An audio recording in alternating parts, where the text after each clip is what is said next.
My wildcard is active due to injuries and poor performances. I just had to pull the trigger, and in this video I'll show you what I believe is the best wildcard team ahead of game week 3. In addition, I'll also run through my chip strategy, so let's have a look.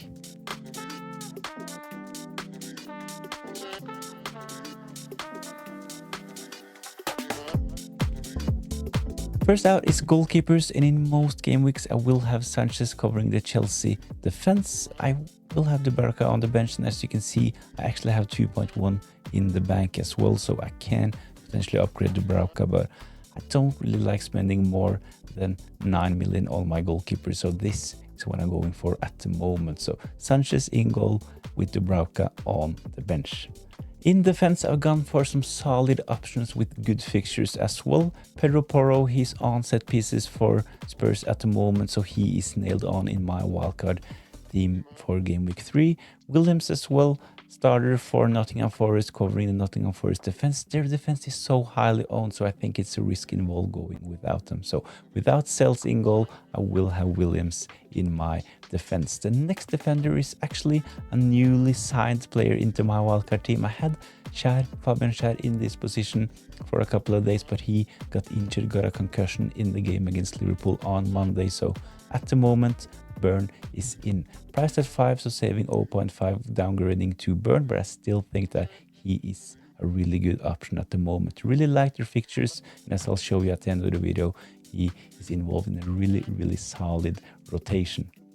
On the bench, I have Van de Ven, so it's a double up on the Spurs defense. He will be on the bench for game week 3, playing against Bournemouth, so I will have Pedro Porro in my starting 11 and Van de Ven on the bench. The last player in this team in defense is Rodon, starting 4.0, could be Gudmundsson as well, another starting 4.0 from Leeds, but I really like the attacking threat from set pieces offered by Rodon. So at the moment, this is my defense: Pedro Porro, Williams and Burn in the starting 11. I will have Van de Ven and Rodon on the bench.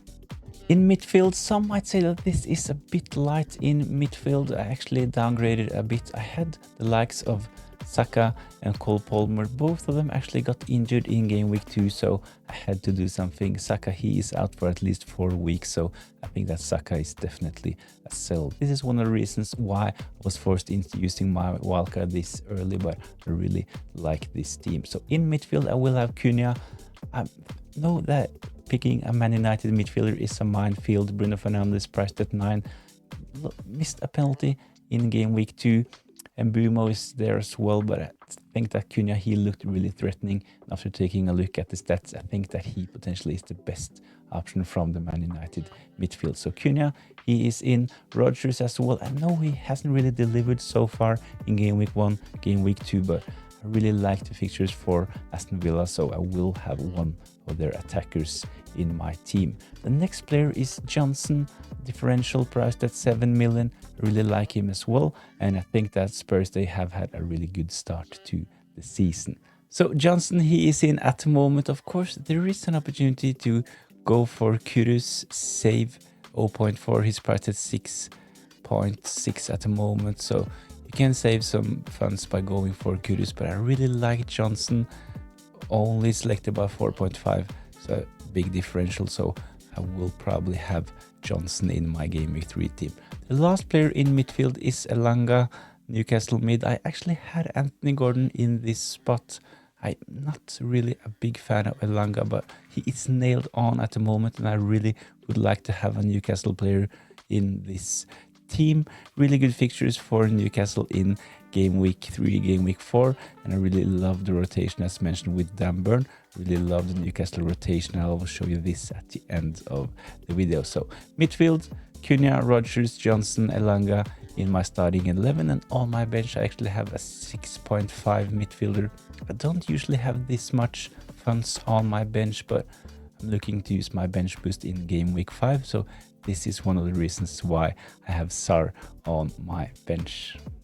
Up front, I've gone for Haaland, 14.1, really good fixtures for Man City. Did really well in game week 1. He blanked in game week 2, but really good stats for Erling Haaland so far. He looks sharp. I will have Haaland as my captain most probably in game week 3. I also have Chris Wood, same as with Haaland, did well, got a brace in game week 1, blanked in game week 2. I still think that Chris Wood, considering the fixtures, is a really good option going forward. Last player in my team is actually Joao Pedro. I didn't really like Joao Pedro in preseason, and he had a blank in game week 1. Of course, 15 points in game week 2. This is not the main reason why I'm picking Joao Pedro. The main reason is actually because we saw in game week 2 that Delap and Joao Pedro actually started together. There were some really promising quotes from Maresca considering Joao Pedro's game time. So he can play as their number 9 and in every attacking position. So I think that Joao Pedro actually is one of the most nailed on attackers for Chelsea at the moment. So he will be in 7.5, really good value, good fixtures for Chelsea as well. No Cole Palmer, he is most probably injured, so Joao Pedro, he might potentially be on penalties as well. So 2.1 in the bank with this team. Of course, if you're interested, there is opportunities to upgrade. You can go for Sells and Cucurella instead of Sanchez and Williams. So there are opportunities to upgrade in this team. If you really like Bruno Fernandes, you can upgrade Cunha to Bruno. But I really like this team. What I don't really like is the fact that both Gordon and Chad was injured, but I really like the Newcastle fixtures, and in the next section I'll talk you through my plan all the way until game week 6. So one of the reasons why I really like this wildcard team is because of the planning ahead. There are really good fixtures and rotation in this team, so let's have a quick look. In game week 3, I will bench Sar.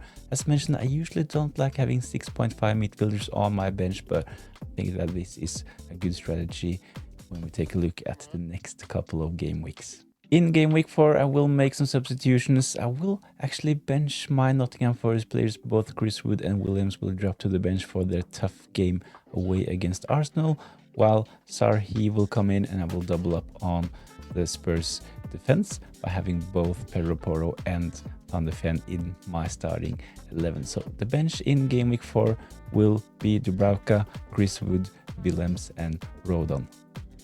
In game week 5, I have planned to play my bench boost.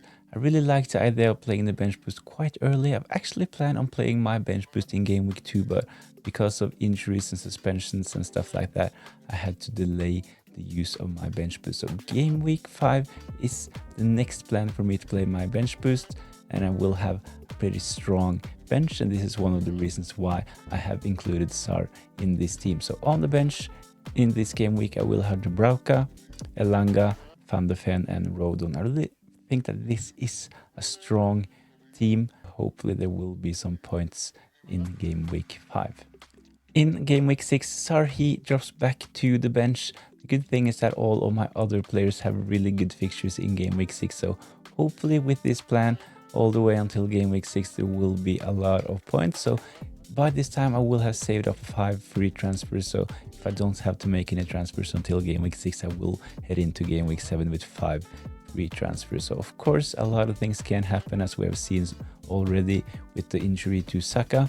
Potentially Palmer can be out as well, and there has been a couple of suspensions. I actually had Konsa in game week 1 for his red card. This is one of the reasons why I didn't bench boost in game week 2. So hopefully this team will do well. Hopefully I will get a lot of green arrows going forward. Please let me know what you think about this wildcard team in the comments down below. Please consider giving this video a like and subscribe to the channel for more FPL content.